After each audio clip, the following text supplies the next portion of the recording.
Hello there, little men and women. It's me, good old Uncle Chris. Welcome to a Friday edition of Uncle Chris's Funhouse. Gonna show you a little game today that I learned on the set, Deer Hunter set. Call it Russian roulette. But first, as you all know, it is Friday, and on Friday, we like to do a little something called Uncle Chris's Mailbag.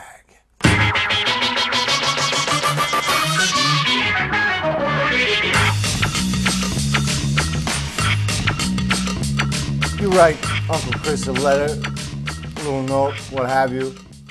I read it on the air and reply. So we got 3 letters today.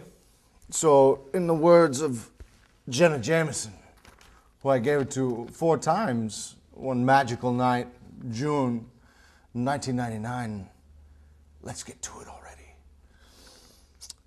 The first letter comes from little Danny Jacobs. Danny's from Cincinnati, where I once did a nickel for solicitation of moonshine. He writes, "Dear Uncle Chris, well, Mommy and Daddy don't want to be married no more. Daddy's got gray hair and Mommy has new boyfriends. Every night I cry when I go to sleep. Why don't Mommy and Daddy love each other no more?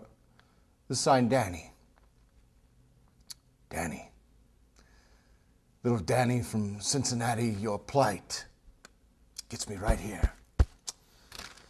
I know how much this change must hurt, but you gotta be strong, little man. Strong like an ox. Because your tears are wasted on your parents.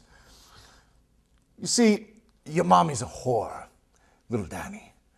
She married your daddy, your older, richer daddy, but you can't trust a whore, little man. You can take a woman off the street, and can't take the street out of a woman. So now she's out at the clubs, shaking her personal trainer-toned ass and saline bosom, whatever poor hump comes away. Take him, have it out, hoping that another meaningless sexual encounter give her life the meaning she couldn't find at the bottom of a bottle, at the end of a line of Coke.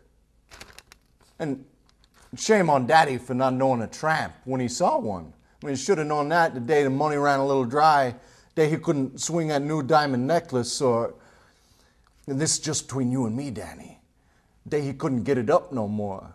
He should have known she'd be gone like a fart in a dust storm. They're weak, these parents of yours, little Danny. Shake them off like a bad case of the fleas. Next up, we have Rachel Corliss from St. Cloud, Minnesota. She writes, "Dear Uncle Chris, I like to watch your show. You made me laugh in Kangaroo Jack. I'm 7 years old and I go to 2nd grade at Lincoln Elementary School in St. Cloud. There's a boy in my class named Gavin. He chases me around the playground and pulls my hair, calls me names. Why does he do that, Uncle Chris? Your friend, Rachel." Ah, young Rachel. I see the dance begins for you already. You question the motives, young Gavin, your suitor. Why does he chase you around, pull your hair, call you names? Why does he do this, Uncle Chris? Why? It's because young Gavin's a pervert, Rachel. He's trying to lure you into some sort of sadomasochistic relationship. I should know. I was young Gavin once. 1997, set of excess baggage, working with Alicia Silverstone. Little tart. She took up with Uncle Chris, wanted me to tie her up, spank her, call her names, kept calling me Daddy. It was hot, boys and girls, I won't lie. She was a wildcat. But at the end of the day, it's a sickness, fear of real intimacy. It's too early for you, young Rachel, to fall into that trap. Next time young Gavin pulls your hair, you give him a nice swift kick in the beanbag. Show them who's the master in that relationship. Next up, we have Jordan from New Jersey. Sent Uncle Chris this picture, Crayola sketch, if you will, along with this note.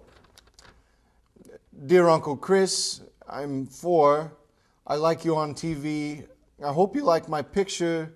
Love, Jordan. And I gotta say, Jordan, I know your heart's in the right place, but this drawing is quite bad. Really. You see that, well, first of all, have a good look at the sun some afternoon. Not too long, it'll burn your retinas, but let me know if you see 2 eyes and a smiling mouth on the sun, because Uncle Chris never has, and he's done enough hallucinogens to kill a small animal. Next, I don't know if you're trying to do an abstract thing here, but your figures are very unrealistic, disproportionate. It's a real mess, Jordan. Nice thought, but let's exert a little effort next time. What do you say? All right. We're going to take a little break and come back. Uncle Chris's friend, Dennis Hopper, going to come by and teach you some arts and crafts, how to build your own water tobacco pipe after this.